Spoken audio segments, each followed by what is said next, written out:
So there's a bunch of, I just wrote up 4 basic experimental designs, okay? 4 basic experimental designs that we're going to talk about. We're not going to go in as much detail about these until a little bit later, but a lot of you have been coming up to me with your hypotheses, and your hypotheses are going to be something you're going to spend a lot of time with coming up shortly, so you should really start thinking about what you want to do. If you have no freaking clue of what you want to do, bug me. You have to bug me once. I evidently haven't checked my email since Wednesday. Sorry. I just pulled up my email on here, and the last time I checked it was Wednesday night. Sorry. Okay. But, so let me go back to here. Okay. So, but email me and bug me about a hypothesis ideas. Because if you have a good idea, sometimes I'll shoot it down. Sorry, Dora. Because you can't do it. Sorry. Okay. Other times, if you have a good idea, I can spin it to make it to something that you can do. One of my students, in my stats course, she's going to UCSD, so she decided to skip the whole day. But she is a baker. She bakes things. Specifically macaroons at some boba place. So she makes hundreds and hundreds of macaroons a day at this place. And she loves baking. So she's going to do an experiment on either colored macaroons or different flavored macaroons or some sort of macaroni experiment. Why would she do that?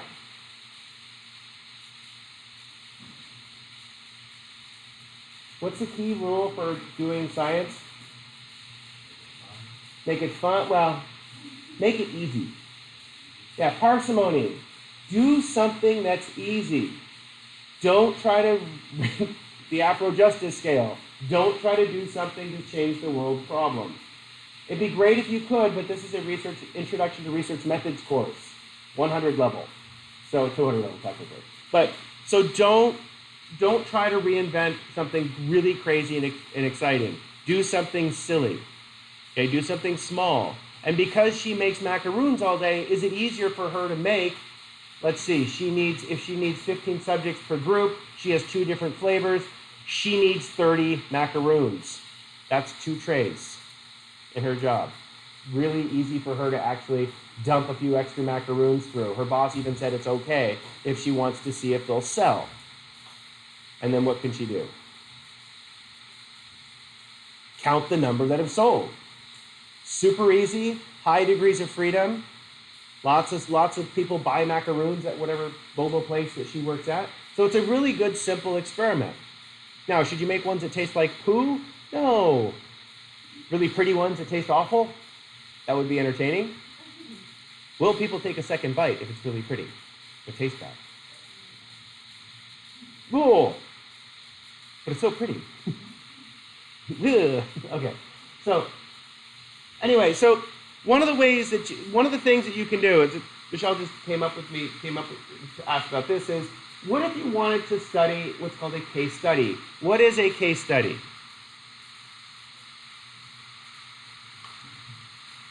It's so hard to sit and do this. Okay. What is a case study? Yeah.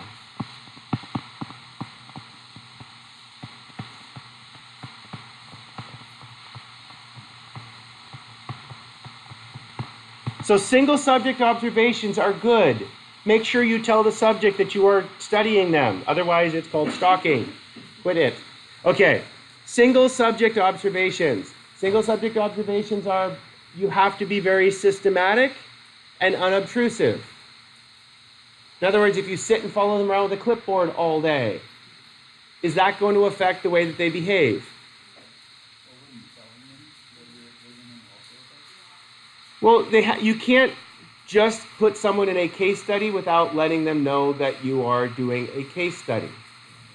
Because the ethics say that you're not allowed to study someone who doesn't know that they're being studied. You don't have to exactly give them the full details of everything that you're paying attention to. Michelle's great experiment is looking at little kids and choice architecture. If I say, hey, would you like a peanut butter sandwich or a ham sandwich? And then the next time you ask them, because they both like both, if you want a ham sandwich or a peanut butter sandwich, which one would they typically choose? Is it go back to 50-50, because that's what you would expect? Or is it they choose whatever one you offer first? Like I happen to have a ham sandwich today. Probably should be in the fridge, but it's not. It's ham. Good enough. So I chose ham today just because the ham was probably going to spoil soon, and I wanted to eat it before it went bad. And I'm not refrigerating it. Yeah. Okay, it's ham.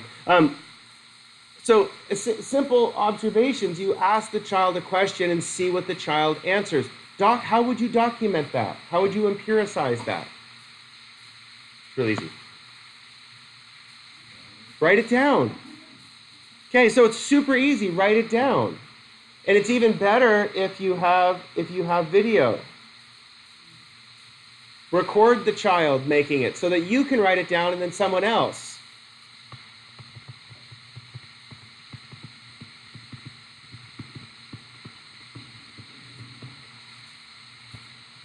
Wait for it.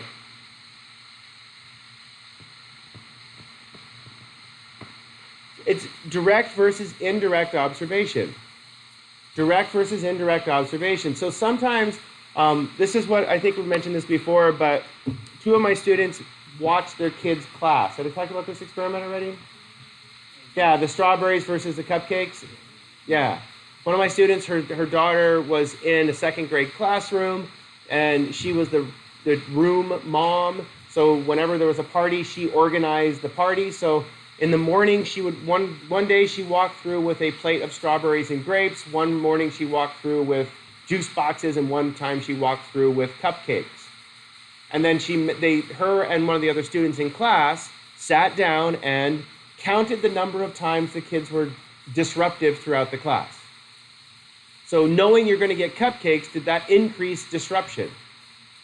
Well, you say yes or no. That's her hypothesis. You already have a conceptual understanding of what the answer should be. Okay, so what they had direct observations, and you can't record a bunch of students unless you have permission from all of their parents, and it's a pain in the butt. So don't record. If you have your own kid or grandkid, go for it. But anyway, so what they did is then they compared their notes with each other. They both were watching the same thing, but did they score the kids differently? Yes, and so they came to a consensus on what they were going to score, and they didn't score what they called disruptive behavior, because one student thought, oh, talking out of turn is disruptive behavior, while another student thought, well, that's just discussing what they're talking about, and that's okay. So they measured standing up, sitting down, laughing, and rough and tumble play on the rug. That's what they counted. And they made hash marks. They made hash marks. That's many? That's right. Okay. So, but why hash marks? Quantitative, objective, empirical. So if one of the raters rates a 5 and the other one rates it a 3, what can you do? Average it, and then you have a total rating of 4. Then you can also compare within subjects, is there a significant difference between each person's rating? Or is there a difference between the groups, cupcakes versus grapes, quantitatively as well? Okay, so it's a really nice way of doing it. Okay, so what's the biggest problem? What's the biggest artifact or confounding variable with a case study?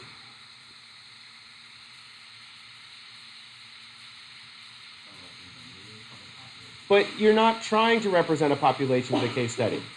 A lot of autism research is done through case study methods. A lot of autism research works specifically with a particular paradigm to try and help a child through some sort of behavioral test. So they set up the behavioral paradigm, they do a case study, how does a paradigm work? And then if the paradigm is successful, they take the paradigm, which is the primary hypothesis, and shift it to another kid. And then they test the paradigm on the second child. And if the paradigm worked on the first child, it has a high probability of working on the second child.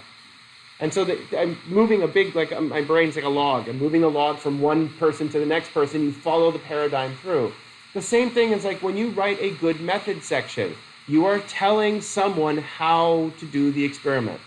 And when you tell someone how to do the experiment, they should be able to use your methods to replicate this experiment. Okay, so a case study, the biggest problem is your subject. Why is your subject the biggest problem?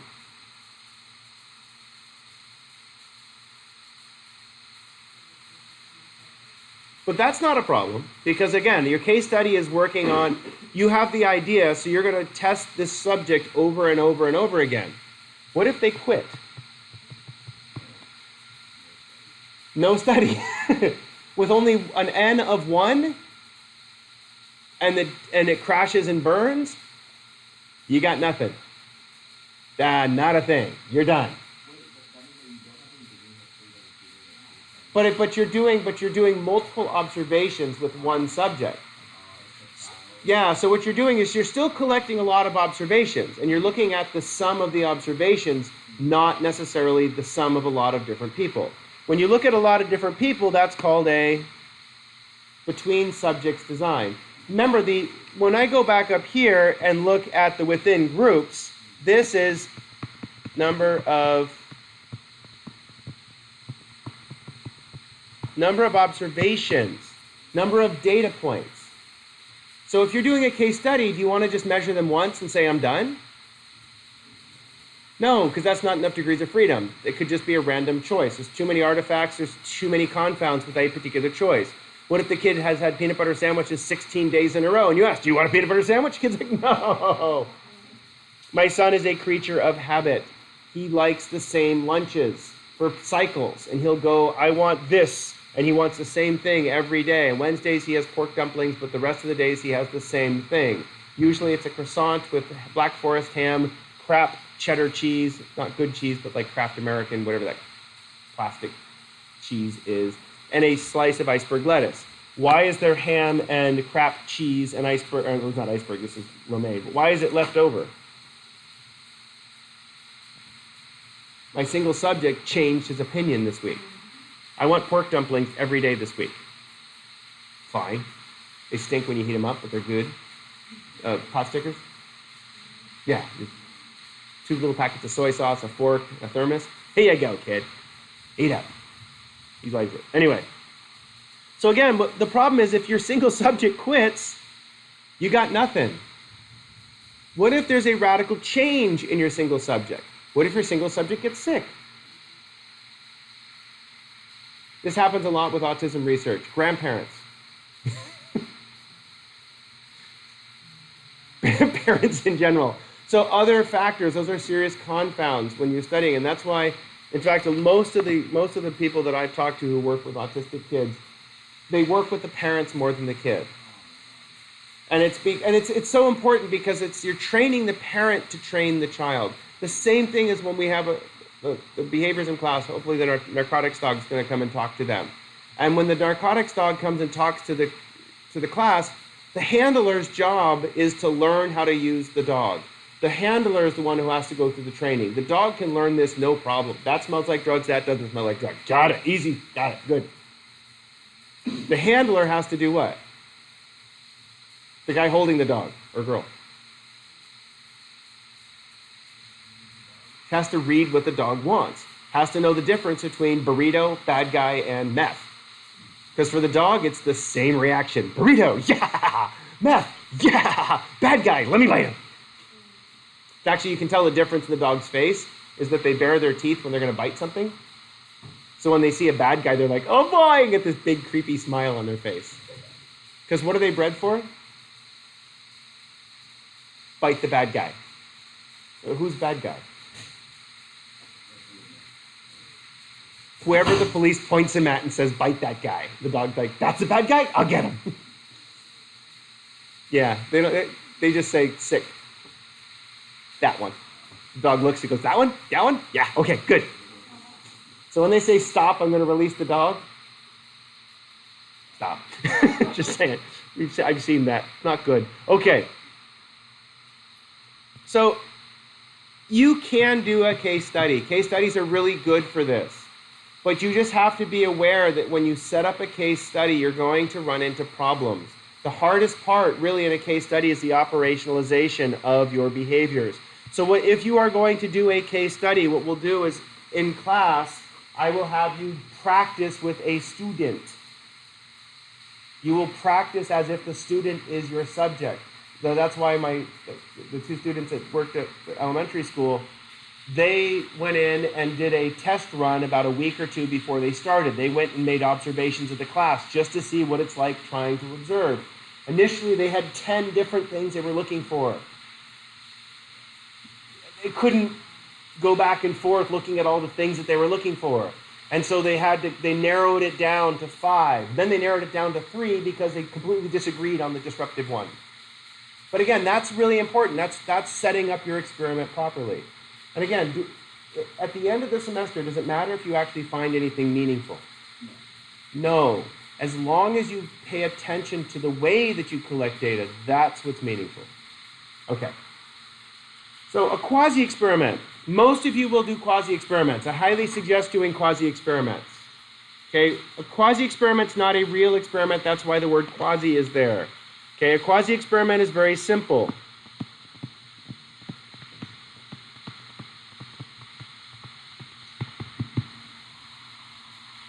Okay, so the experiment we worked on the first day of class is a quasi-experiment. We're not manipulating any variables. We are sampling people who meet a particular characteristic. So a quasi-experiment is going to look at differences between males and females, or ethnicity. It'd be really fun to do ethnic-based research. We have a very wonderful, rich population at Cuyamaca College to do ethnic-based research. And as a result, you could definitely look at differences for Hispanic, Latino, Middle Eastern, and Caucasian students. We have a good sample of those. So if you wanted to ask questions about specific things, about culture, ethnicity, we have a good sample frame for that. We're not doing an experiment, we're just asking people who, yeah.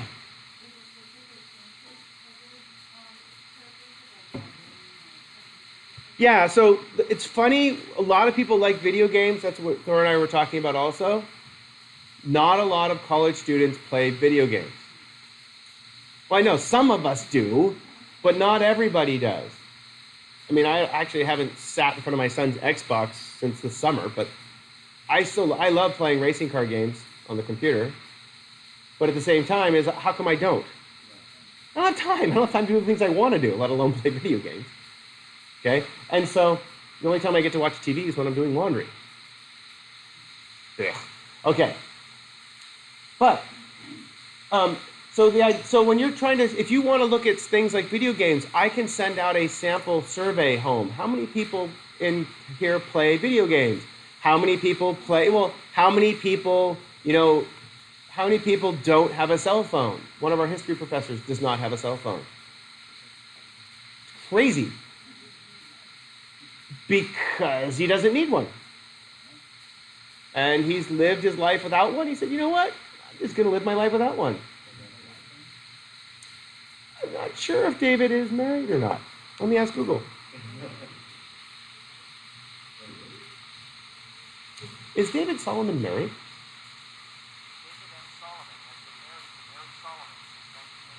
All right then.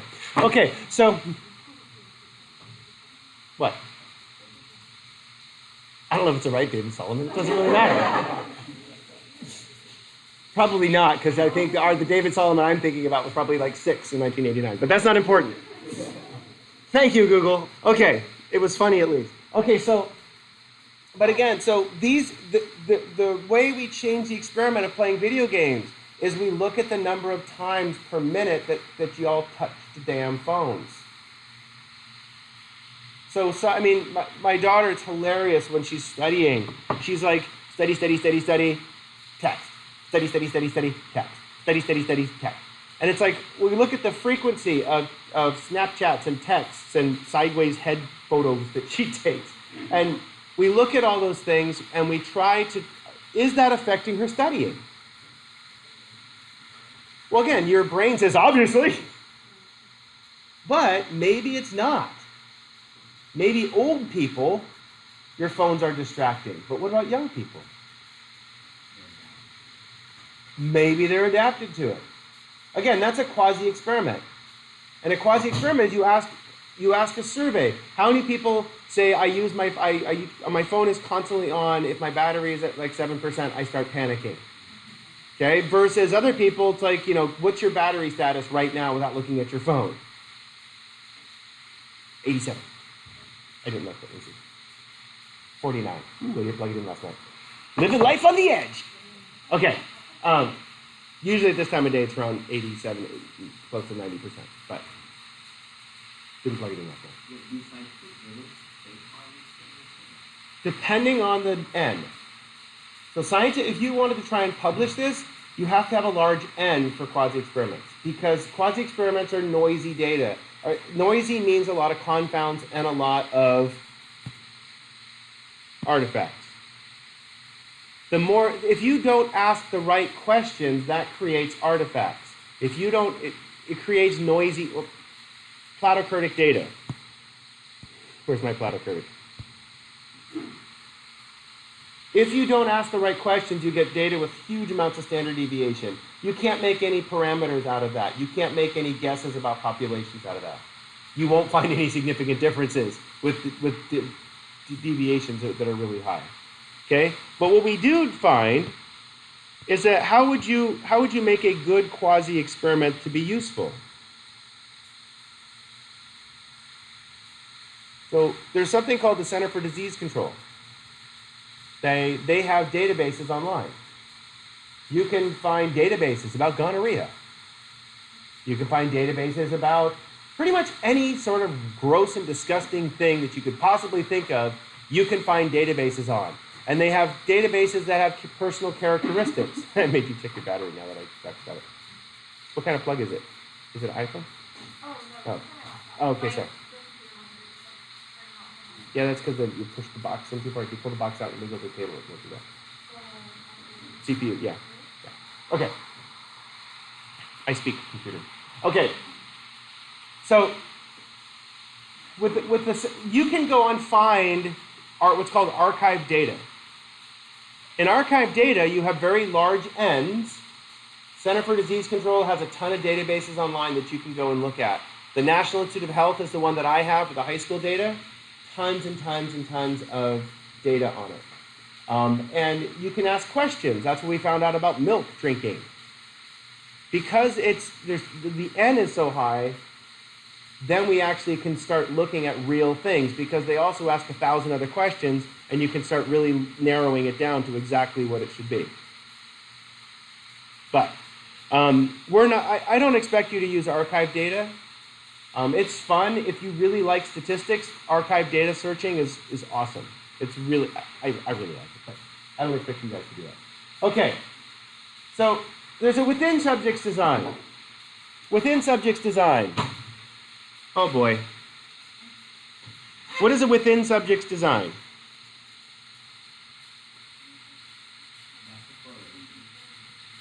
Yeah. So same people.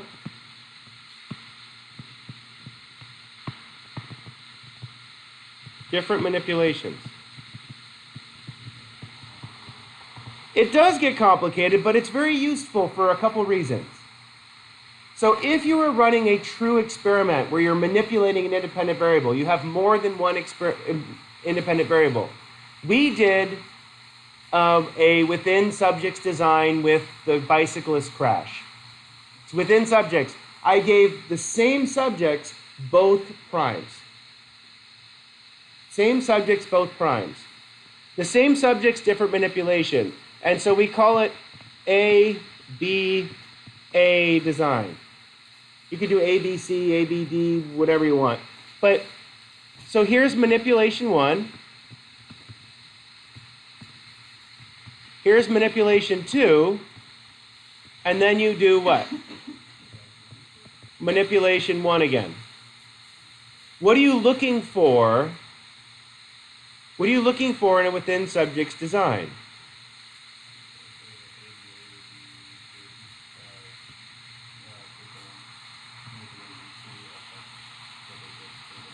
Yeah, did the manipulation 2 affect what they did for manipulation 1? Okay, and so what's important with the ABA design is that you have to figure out this little delta, which is change. See how it made that little arrow into a little arrow? Did it actually make a little arrow out of it? I don't know. Pretty cool. Anyway, you're measuring change. You're measuring change. This is huge. It's so great to use within subjects design. I have a captive audience. I bring subjects in to run an experiment. I have my subjects. I test them twice. I'm done. Measure change. Which is better than running 2 groups of subjects, which is between subjects design.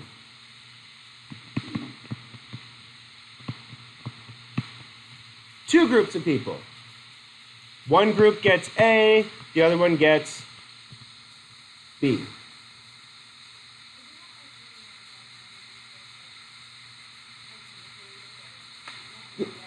It gets a placebo, yeah. So we can, this is actually, so I keep wanting to, that would be so cool. Okay. Did anybody ever seen one of the big smart boards, like a lot of the high schools have them now? It's like a giant iPad. I so want one of those. Okay. Just carry it with me when I'm teaching. Okay. Within subjects design, I'm just going to make this smaller so you really can't read it, but you can see the whole thing. Okay? And within subject design, we are looking at the manipulation within each group. Which we'll get to the problems with that in just a minute. But then with the between subjects design, we're looking at the manipulation between both groups. So if I have a control group, well, the control group is the group that doesn't get no treatment, is what the baseline is. So we're assuming a control group is normal. Like if I wanted to test the tetrahydrocannabinoid oils on your immune system, a lot of the non-THC cannabinoid oils are really good anti-inflammatories. There's a lot of research that's starting to show up that they're much better for you than like Tylenol and ibuprofen and Aleve and all those other things that we do. Because you look at Usain Bolt and you look at swimmer dude, what's his name? Michael Phelps. They're both heavy marijuana users. But they're also performing at the highest level of sport. And like, how can you do this? Well, a lot of the side effects of using cannabis is your muscles relax, and it dilates all your blood flow. So dilating all blood flow, does that really help after a workout? Yeah. And eating lots of carbs after workout, not important. Okay, so, okay. But, so what we do is we measure everybody first, baseline, within subjects. Then provide experimental manipulation. Everybody takes, well, you have to mix it up. So some people are going to take a drop of oil that is just olive oil. And other people are going to take a drop of oil that is CBD. So if we're doing a single within subjects group, some of the people are going to get the CBD first, some of the people are going to get the olive oil first. We measure joint flexibility, whatever crunchiness. Not too bad. Okay. And then what do we do? So A, B, A. Then we swap it. Then the next group gets olive oil. The first group who got CBD first gets olive oil second. And we measure joint flexibility. Same people. And then the other group gets the CBD and measure the change from. What do we measure the change from? Baseline. So, I mean, there's a problem with the within subjects because, wait. Oh, never mind. Still there. One more. Last, one more. Yeah. So, but if I just squat 4 times, what happens to my crunchiness? Oh, I can still feel it, trust me. But yeah, so the crunchiness decreases with each subsequent trial. That's why you give half of the group to CBD first, the other half of the group. It's still a within subjects design because each person is getting both treatments and you're comparing them to baseline. However, each person has to be in the lab for time. So within subjects are great, but you have attrition. Someone says, I gotta go, and then leaves. What happens to their data? This happened with our within subject design. Does your initial rating of the cyclist, is it affected by your disgust levels? Well, only on question number 5, but that's irrelevant. Okay, but what if you don't fill out the second survey? Boring, or you only get the first survey twice. Sorry, second survey twice. I lose that whole subject. I lose the whole subject because in order for it to work, I have to have the data on one variable and the data on the second one. That's the problem with within subjects, is it, like my students who were doing the watching the girls walk experiment. One of the girls couldn't make it during one of the trips. So what happened? 3 weeks worth of data is not usable because they didn't have her measured equally during the time. And the week that she missed, she happened to be ovulating, so it kind of ruins the experimental video, the experimental protocol. So between subjects is nice. However, are there another pile of artifacts or confounds that go along with that? So Michelle, you said this right off the bat with your kid, grandkid. Every kid's going to be different. Every kid has food allergies. Every kid doesn't have food allergies. My son hates jelly, likes a nice peanut butter sandwich on sourdough. But so, would you like a peanut butter and jelly sandwich? He's going to go, blah. And they say, oh, subject doesn't like peanut butter. Is that right? No, he hates jelly. Likes Jell-O, but not jelly. Anyway, I put Jell-O on his lunch today as a surprise. Whenever we go skiing at the ski area, I think it's like $6 for a little cup of Jell-O. Anyway, but they always get raspberry Jell-O when they go skiing. It's kind of been a thing. And so I secretly bought a pack of those little pre-made Jell-O packets. Not packet, little cups. I put one in his lunch today to see if he notices. That was good, bad mom. Yeah. Okay. So we'll see. I snuck an Oreo in my daughter's lunch too. Don't tell my wife. Okay. Ooh, I'm recording this. It's on YouTube. Yeah. Moving on. Okay. So the idea of between subjects experiments, it's great. It's much, you reduce a lot of the confounds from within subjects, but what confounds do you add?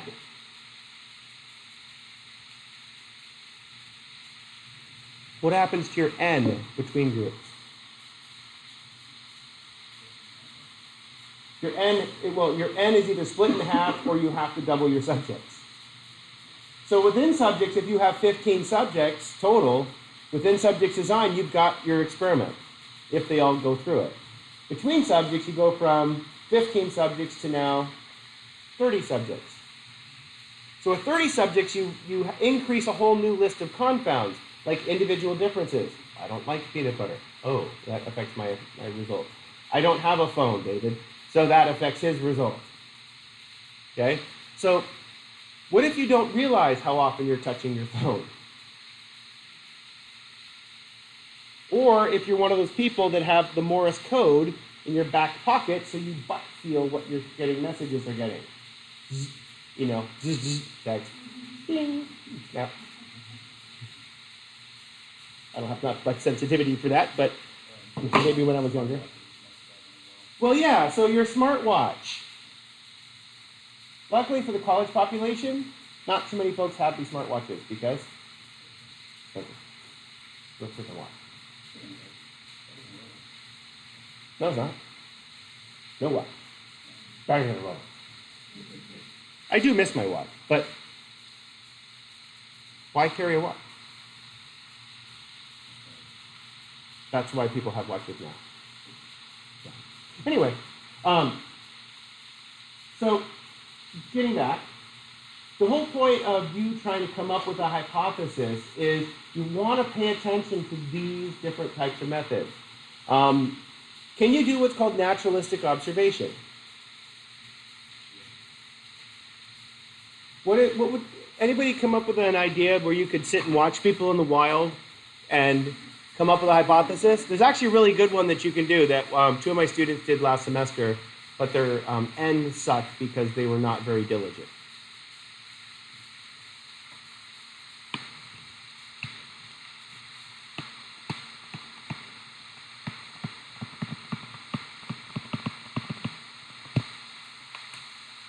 Is it bad to use your phone when driving? Yes. Okay? It turns out that more traffic accidents are caused by cell phones than anything else. Alcohol, cell phones cause more traffic problems than alcohol. DUIs have not gone down. Sorry. But drunk texting has increased. No. So So how could we make a hypothesis of phones while driving?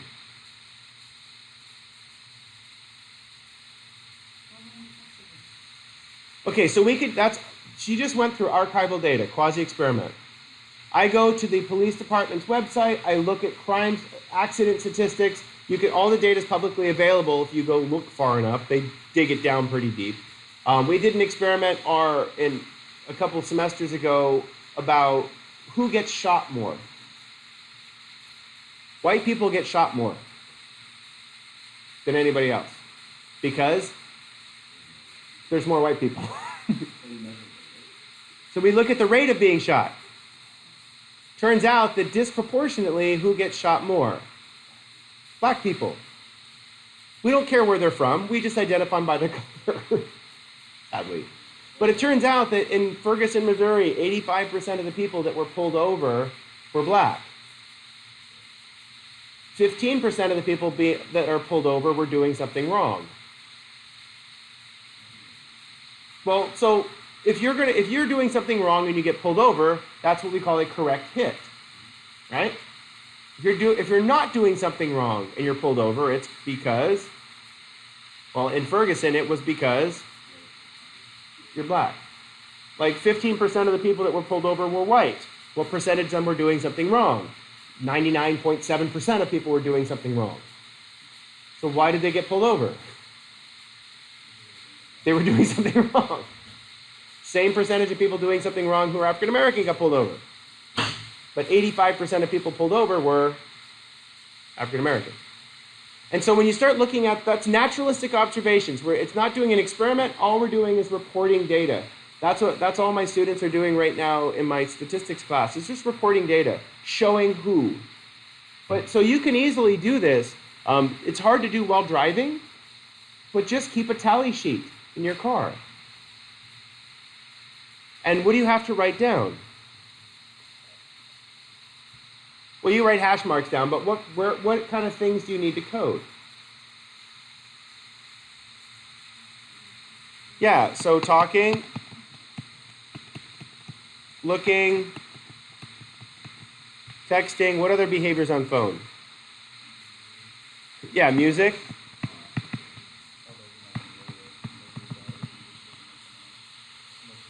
So, what else? Give me some other things that you could look for. What are some naturalistic observations that you could make?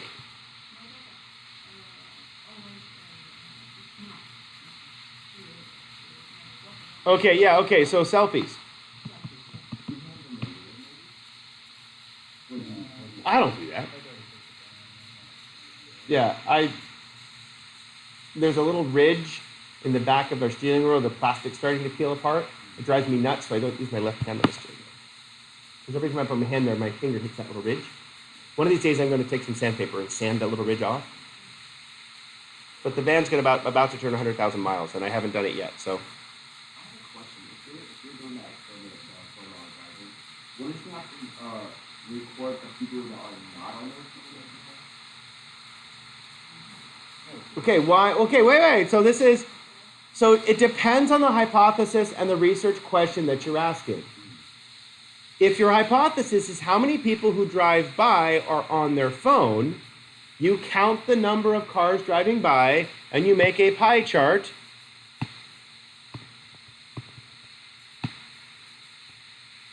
And you fill it in with magical pixie dust, which is not working right now.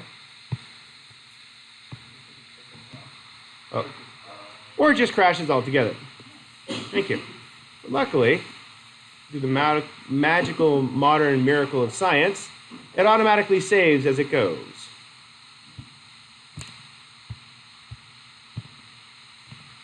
So I would love to I'm trying to work on this in the digital theater. Oh, it didn't save all that stuff. Remember when it gagged a little bit earlier when I was writing? That's when it stopped recording. All right, so with my naturalistic observations, sparkly magic, and I'm drawing a pie chart with magic in it. That percentage of people are on their phone. That's a different question than what are you doing on your phone while driving. See the difference? So what my students did, they went to San Diego State, both of them actually were students at State. One of them's name was Fatima, but it wasn't Fatima that did the butt walking experiment. It was the other Fatima. Important. Anyway, so she stood by, and the other girl was named Tanya. She stood by the stop sign over by the Grasshopper. I forget whatever I pronounced that. Hold on. Maps. I will show you where she stood. Oh, look at that. Where the hell are we?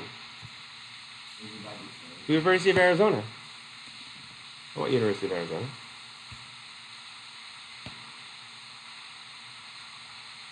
There we go. Hello, SDSU. Looking. Satellite. Oh, neighborhood. That's not SDSU. That's the University of Arizona. Yeah. Ah, screw it. It's not important now. There's a map. There we go. That looks familiar. So they stood over here.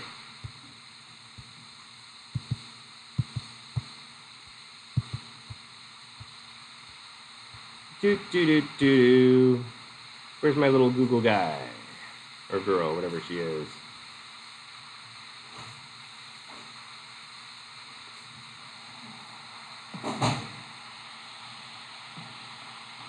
Wait. I'm up there. Turn around. Yeah, right here. So they stood right here. It's a stoplight, actually. And they stood right here by the gym. Okay, it was over by the halt. And they looked at the number of people when they stopped at the light, did this. Okay? Or the number of people that were driving through the light looking at their phone. So they chose this location just because most people who live in the campus over on that side, why are they driving through that intersection? Why are they on 55th Street? If you're going this way, where are you going? Away from school. You're going somewhere. So the hypothesis is that people going whatever direction that is, south on 55th Street, will be using their phone more than people driving north on 55th Street. When you're coming back to campus, you're not going to be checking your phone as much as if you're leaving campus. That was their hypothesis. And their reasoning is that people tend to use their phone more when they're looking for directions or unsure of where they're going, versus using their phone less. Like when you're about to go out, what do you have to do?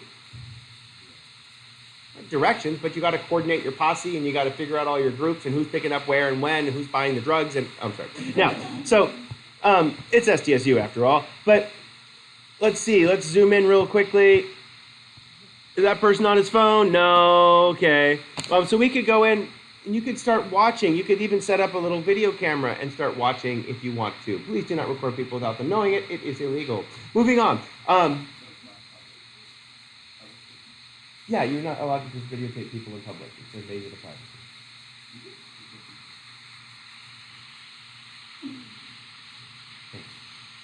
Unless you have permission to record them. Well, I guess you could record them for your own creepy personal use, but yeah, maybe, but so for and because you're part of this class, you can't be doing it because it's unethical. And yeah, maybe. Okay, just don't. It's creepy. One of the guys that used to work in GAFCON, which is the contractor that does a lot of building on campus, had a webcam doorbell in his office. So right across from my office is a webcam pointing down, looking at all the students. And a couple of my students are walking by going, why is there a webcam there looking out? And he set it up because when someone knocks on the door, he pushes a button and he can see who's standing at the door to see if he wants to talk to them or not. Not a bad thing, don't get me wrong, but can you just have an open webcam on a college campus? Yeah, just the level of creep just adds a little bit more. Yeah. Anyway, At San Diego State, they found somebody had wired like half of the women's dorms with webcams. About 5-6 years ago. Yeah, they found it was one of the contractors that. Yeah, one of the contractors that was setting up the internet in all the classrooms just happened to put a little extra cable in there. And they discovered it prior to the semester starting, I believe, but still. Well, they discovered most of them, I hope, or all of them. I don't know. Anyway, so this depending on the research questions you want to ask. So you could look at people who are on their phones. What kind of things would you want to look at about people who are on their phones? What are some confounds and artifacts? What are some other variables we could ask? Age. Gender. Why age and gender? That's your opinion. Don't bring that in here. Again, I don't have the data for that to demonstrate that. So it's, again, opinion, conjecture, same thing. Yeah, so but age is something you can generally guess pretty closely. You can look somebody in the, nobody looks at me and says, hey, look at that young guy. I'll dye my hair black, that'll work. Yeah. Anyway, but so you can look at age. What else can you look at? What's easy to identify through a car window? Male, female, or undetermined. Okay, what else? Ooh, careful. Roll down the road. Excuse me! Are you Korean or Chinese? I can't tell. Say again? Yeah, but then you could, but I feel uncomfortable doing that. I mean, so I would not do that. You could look at attire, clothing. The niceness of their car. I was going to say type of car.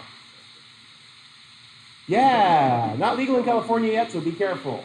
Okay, but yeah, you can look at the type of car. Then what if the person has a techie car versus a low budget car? A lot of our Murano connects perfectly with my phone, and I can do everything on my phone with Murano. I touch this talk button and say, hey, Google, and it pops up. Sorry. Yeah, so I can text and I can do all sorts of stuff in the Murano, and it's okay, phone. I don't want to talk to you. It's okay. But that's actually okay. So that's a completely another experiment. But then we can look at how are you going to know their education? Yeah, but how do you know someone's education when you're driving by on the freeway? Yes. Weiner, master's degree. Wish I had a PhD. Okay, no, so you can't, education would be great, but you can judge someone by their car, and people are judged a lot by their car, the fanciness of their car versus the clunkiness of their car, the age of their car.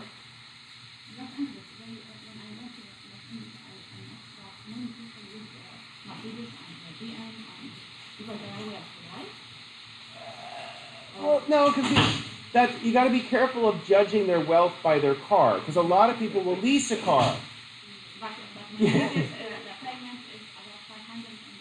That's what our van is.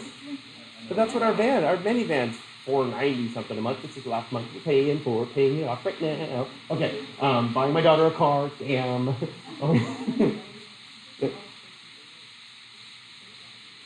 Yeah, and so, it's because, so maybe it has to do with the status symbol.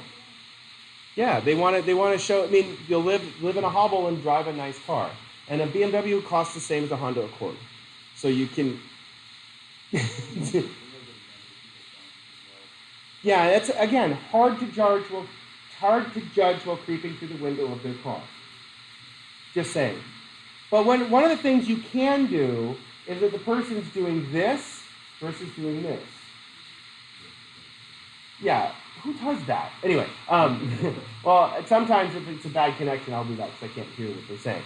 But so one of the major things that you can do is what they're doing on their phone. There was a guy sitting next to us in traffic that was scrolling through Instagram. And just sitting there, we're in traffic on the 8, he's scrolling through and just kind of looking up, scrolling through and looking up.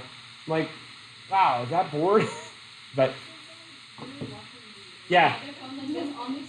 Yeah, but I see that actually quite a bit. Yeah, one of my former students, Rima, she goes, oh, Netflix. I'm like, seriously? And she's like, well, yeah, I don't watch it. Yes, you are. Because when somebody goes, ah, you go, ooh, what's happening? It's like my wife watches Scandal. She's almost 3/4 of the way through the series at this point.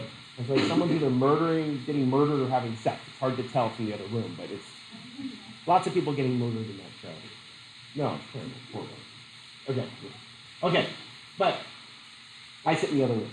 Okay, so the thing about this is that with a naturalistic observation, the window is wide open for things that you can do, but it does narrow it down for maybe some of the important questions like education, or maybe some of the important questions like kids in the car. You could look at the car and say, hey, there's kids in the car and the person's on their phone, versus there's kids in the car and the person's not on their phone. You could look at time of day. You could look at all sorts of different things. So my students that were doing this, the problem was they only measured data for about 15 minutes and then they got bored. Why? So when you're doing naturalistic observations, why do you have to test for more than 15 minutes? Yeah, there's so many confounding variables with naturalistic observation. You have to make observations for a long period of time.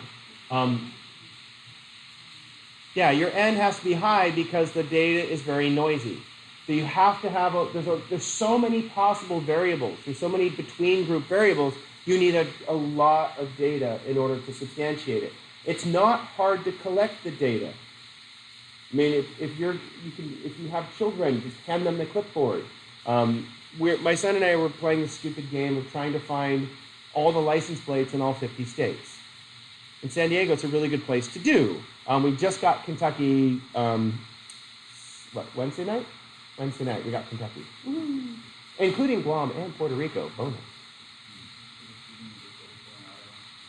Well, we go to the beach a lot for volleyball, and we get a lot of them on South Mission Beach. Going to Coronado's cheating also because military base, but anyway, Kentucky was here at Cuyamaca. I dropped my daughter off for volleyball at 7 o'clock, and driving out of the Cuyamaca parking lot, Kentucky. Took a picture of it, verified. Okay. Of course. Hey Google, take a picture. Hey Google, take a picture.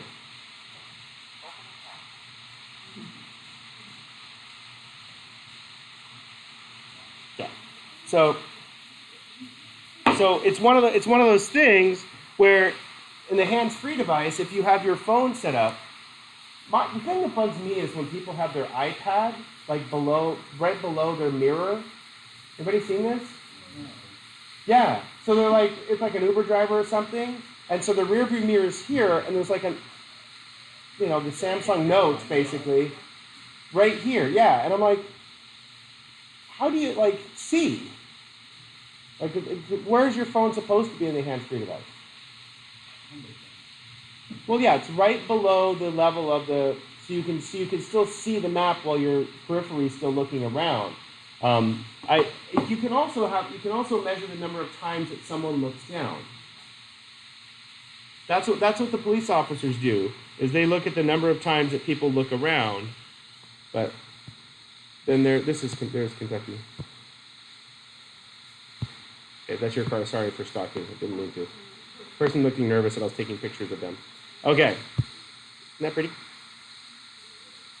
You can't see me. I'm on a lease. You can't see me. I'm perfectly camouflaged. On the side of her house. Stupid bird. Anyway. Just kidding. Okay. So this is another experimental kind of thing that you can do. This is Christina Officer. She's a wonderful student in my physio class, another class. So I said, Luis was supposed to come into my office and fix the brain scanner and get it working again because the electrodes are kind of crusty at this point. And he's been saying, oh, I'm going to come in tomorrow. No, I'm going to come in tomorrow. No, I can't. So I said, come on, buddy. So Christina said, I'll do it. Great. So what we did is we trained her on the brain scanner. Okay, so this is her. You can see the picture of her in the Mac there, fighting with the scanner, trying to get this one to light up. So this is the system. Anyway, but so she's measuring her brain activity, which is really cool to measure your brain activity. But then this is what the goal of it was. Let's see if that's a short one. That's not the right one. Okay. She was stuck in Africa. Watch, she's in South America now. How is she controlling the computer? The brain-machine interface. So we taught her to, she's still stuck in South America here. We're trying to get her to fly to San Diego. And what we did is we trained the machine to listen to her one set of her consciousness in order to hold the mouse button down. So whenever she thinks pull, it means stick the mouse there. And so whenever you see her move it, that means that she's got it. And it's funny, if you look at her face, this requires significant amount of effort. You're not moving, but you're like, it's extremely exhausting.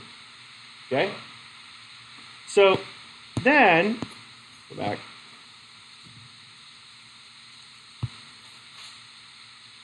So eventually, she got it to go. I was trying to get the psychology. So that is a backwards image being reflected on the monitor, so it's forward. Because that's above my door, so it's inside looking out. It's backwards, what it's reflecting in there. So she only was doing this for about 20 minutes or so before we were programming the software to recognize her brain. But once we have it programmed, we can save her brain state in the computer and re-resurrect it later. No. But then she can start again, and it already has her brain state recorded, so she doesn't have to start from scratch every time. So now, in order for her to zoom in, she has to think of push. Because pushing is a double click, which causes her to zoom in. Do it. I do have video of somebody playing a video game. And so, is this an experiment? Yes, it is. So what kind of experiment is this?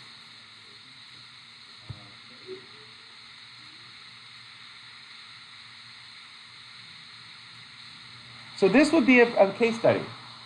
And what we're doing is, how do we know that it's working?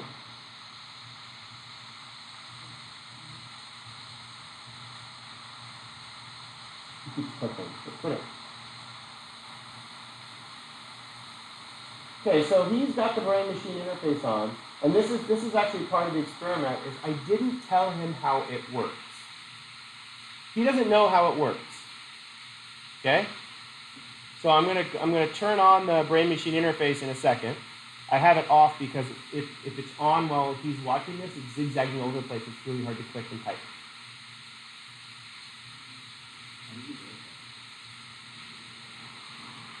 How did I write what? I did. I'm typing. So now I activated it. So I just say, drive it around. I sound like an idiot when I'm on the There you go. Smile and you speed up. This is this semester's intro. Get it! Get the dot! Get the dot! Okay, so what's happening aside from we're playing an I/O game with a brain-machine interface?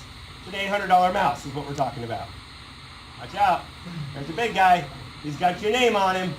He's in middle school science right now. He's trying it. So if he wants to speed up, he has to think speed up. Oh, yeah! Look at that! Well done. Get the dot. No, not turn! Ah! Nice job. Get the dots. So he is You're trying. actually So when he doing better says he than some laughs, students however, that I've he kind of played loses control of with it Matt. until he I had figures students out play a where the mouse mouse with is this, again. But and you're then doing better see than how they he can are right speed now. it up and slow it down.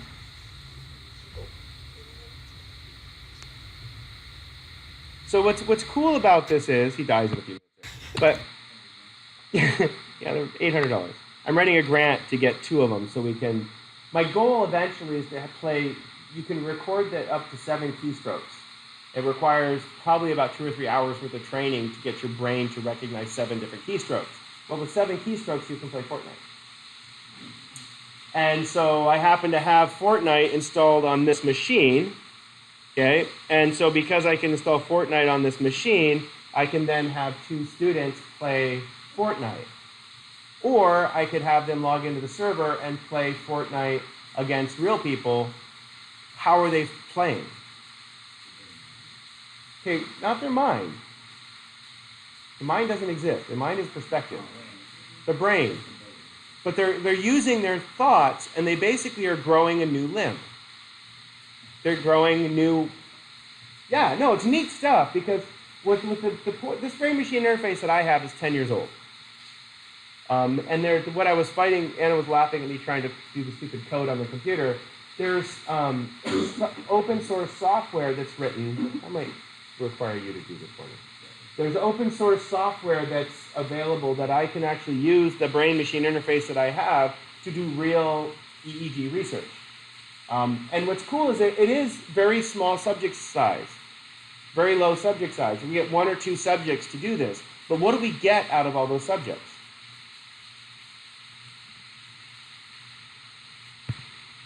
I've done this in a bunch of different classes now. Every time we get, what do we get?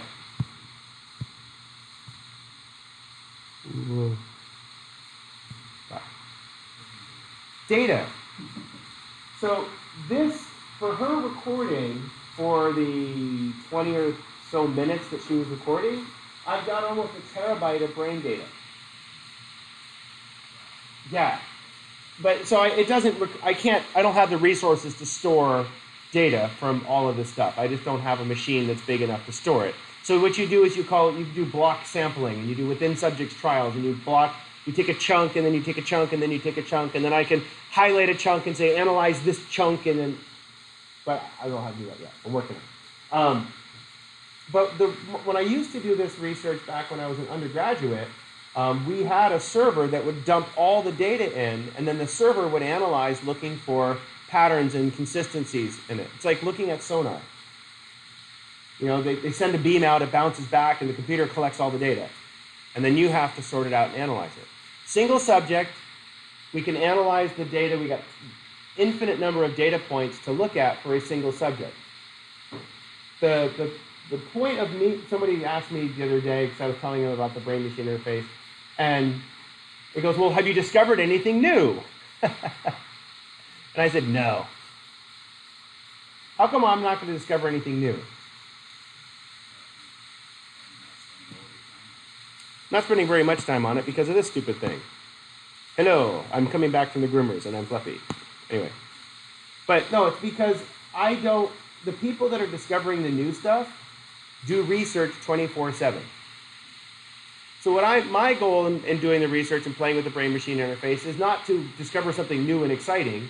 It's to teach you how to do something that's new and exciting, so that when you come up with your hypothesis, what can you do? Well, not this semester, but 4 years from now, 1 or 2 of you will be working at a research lab somewhere, and you can you're working on a project, and you say, hey, what about this? And the professor will say, why don't you look at that? And then there's 2 years of your life shot to hell doing a research project. That's how it starts, just so you know. When I did my thesis, I was doing a whole thing about attention and reaction time and human performance. And I asked the professor, it's like, hey, have you ever measured reaction time in rats? So he came down the next day with this giant stack of research articles. He goes, challenge accepted. Thunk. Get to work. And so I spent 3 years of my life trying to figure out how to get rats to play video games, basically. They played audio games, though. Beep, click, beep, click, beep, click, beep. Beep, click. Too short. Anyway, they can do it by the way. Anyway, the point of it is that if you wanted to do something with the brain-machine interface, what would you measure?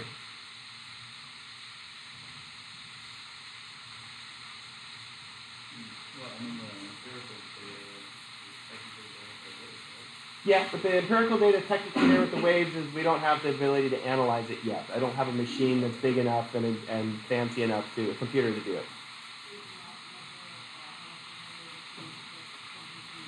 Yeah, so how we would measure something called fluency. Was Christina able to find San Diego and zoom in? Yes. It took her a while. Galit, who was sitting behind me in the office, you can see her face in the reflection of one of these. But she was laughing because when we started, Galit goes, find the Arabian Peninsula. And so Christina was like just spinning the globe because she couldn't zoom in. She hadn't got the zoom in part yet. And so she kept bling, bling, bling. The globe was just spinning and spinning and spinning. And she finally eventually stopped it on the Arabian Peninsula. She goes, ah! and it was funny, but she couldn't zoom in yet. So we had to reprogram the zoom in. Then we redid the San Diego one. But the thing is that we measure the amount of time. Okay, we start a stopwatch. Click. How long does it take you to be able to do this? How many keystrokes can we train the person? How long does it take to remember so many keystrokes? Then we can test 2 or 3 different people to see if there's a pattern to how they're learning and how fast that they're learning to do this. Okay, so those are all experimental things that are possible. Again, you're not solving the world's problems. You're finding a problem and finding a way to go back to the main point. Your job is to try and parameterize something. So where can you start looking for ideas if you don't have ideas? Well, okay, you can't just say research because research is not parameterized. But where do you start though? You can't just say you got to parameterize. Yeah, take something you're interested in. And then you have to do a survey of some sort to find out if you have a sample that's available to study what you want to study. If you want to study kids and attention and their phones, that's great. That's an amazing study. How many little kids go to Cuyamaca College? Not that many students happen to have lots of little kids floating around. Raise your hand if you have kids in here. Yeah. See, all of a sudden you have your grandkids and kids. So we only have, what? Yeah, your kids are our age. So, but so your grandkids that you have 2, right? Yeah, one's 7 or 8. Sorry, it's been in my class long enough. I get to know these things. Okay. It's only 3 years. There were 2 when you started, though. Okay. I thought they were 2 at 2 years old when you. No. Oh, 8 and 4, yeah. Okay. So is that a good sample? No, because in yours are.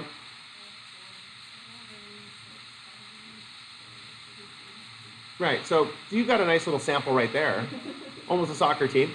But if you have a couple little critters around the house, that would be a nice way to do a case study, and you would study longitudinally. Give the same problem to each of the kids separately and see how each solves it based on their age. There's a theory of mind test, which works great that way. If you Google that, that's a really fun thing to do. Then you'd have small sample size, multiple observations, and that would be a good experiment. But again, we don't have a lot of students with kids, so if you wanted to do a full experiment, could you? Not unless you get into the elementary schools, which opens a huge, giant can of worms. So a single subject, if you wanted to, we're talking with her about working with autistic kids. And if you wanted to do a single sample, look at a particular paradigm. How does this paradigm work? And you're not evaluating the subject, you're evaluating the methods. And the methods are the important part of the experiment, not the particular subject. Can you do a real experiment? Actually, come to my intro class and do a real experiment.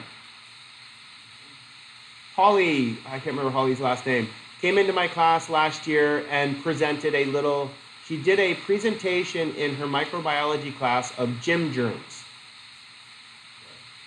Yes, very disgusting. One class, she came in wearing scrubs. Like she works as a nursing assistant, so she came in wearing scrubs. She handed out hand sanitizer to all the students.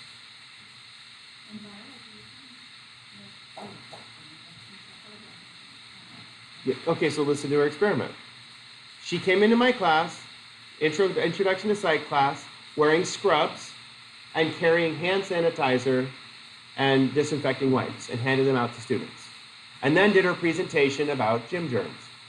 She came into my second introduction to psychology class, okay, wearing workout clothes. And her hair was all messy, and before class she puts it up in a big scrunchy bun and then goes, okay, sorry, gym hair, don't care. And then did her exactly the same gym germ presentation. What's different about the two conditions? Two groups of subjects, between subject experiment. What she manipulated was the way she presented herself and whether she handed out hand sanitizer.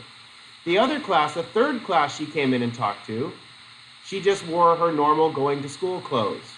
Her hair was already done, she was wearing makeup and she was wearing regular clothes, but she didn't look clinical, but she didn't look messy.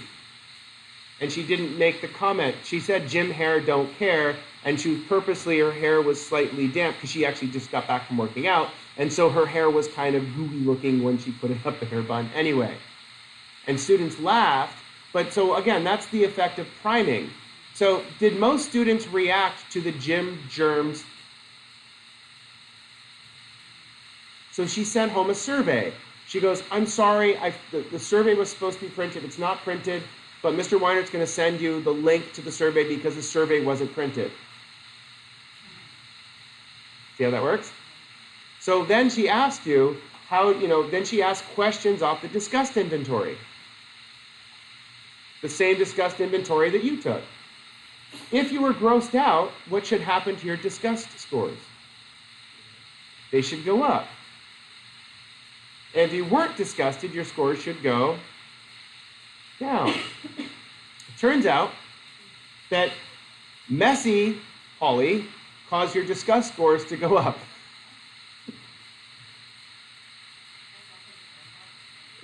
That's what she thought it was going to be. But when she came to class in her workout clothes and looked, thank you. Tell me you love me. You've been forsaking me all day. It's a creepy sounding voice. You can change it. On the watch you can't? Beecher. Star Trek. First one. Sorry, that was totally a flashback right there. That was awesome. Star Trek #1, the first movie. Voyager comes in and gets built by smart aliens and comes back to Earth to try to find home. And the robot, they take over somebody's body and it talks in that voice.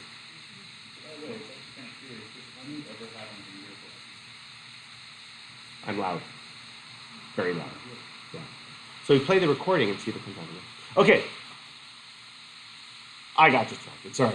But, so when Holly was messy, and the title of her research paper was Disgusting Holly, but when she was dressed messy, people were more grossed out by the gym germs, as opposed to her being clinical and talking about the gym germs. Why do you think?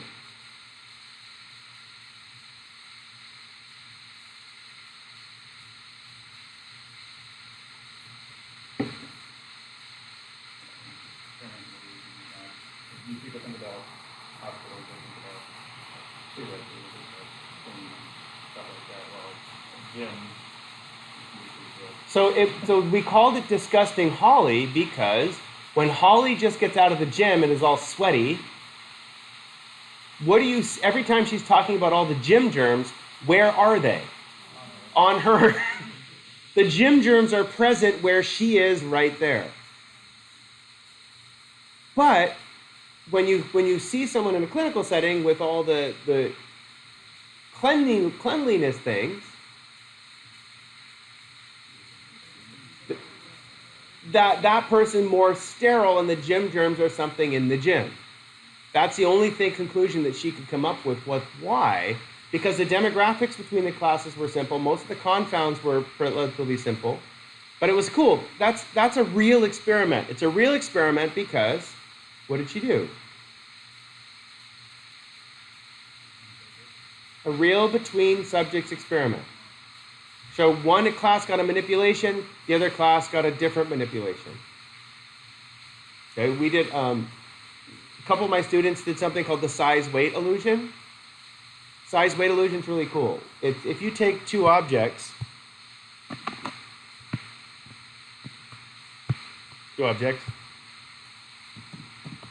of equal size,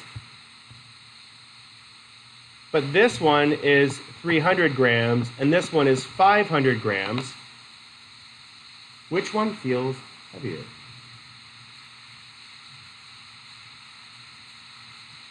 Easy question.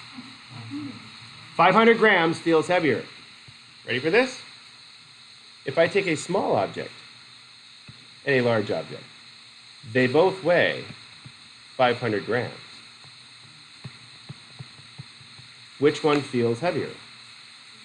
The small object feels heavier every time.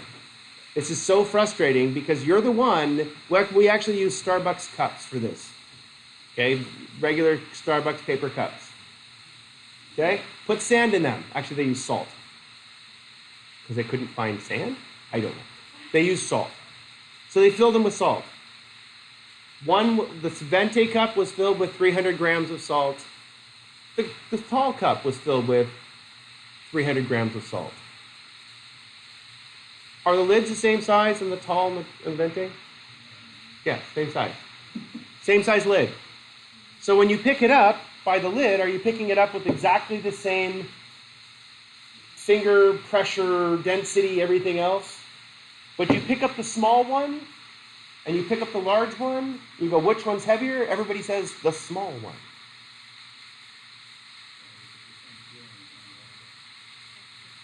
Expectations, it's priming. So your motor cortex sees something small and expects light. Your motor cortex sees something big and expects heavy. And so it's not the actual difference in the muscle contraction, because we measured that when I was in college. That was fun. We electromyographed and measured the more force of contraction in the arm while picking up different size objects. Anyway, but people felt it felt heavier. So then they did a bunch of experiments. They did that experiment. It's a known parameter. It always works. And so they did that experiment with my Introduction to Psych course. They had my students come in and they say, okay, they pulled a student out every few seconds and had them sort the cups by weight. Thank you. And they went back into the classroom. Next student would go out, sort the cups by weight, and then come back into the classroom while we're doing an activity. And then all they did was they just took a picture, click. They wrote the subject number down, and on a piece of paper, male, female, and some demographics, and took a picture of it with the order of the cups that they put down. Yeah, it was cool. And so they have, how many cups would they have in their group? 4. 3 weighed 500 grams and 1 weighed 300 grams. One small one at 500 grams, one large one at 2 large ones at 500 grams, and one large one at 300 grams. Yeah.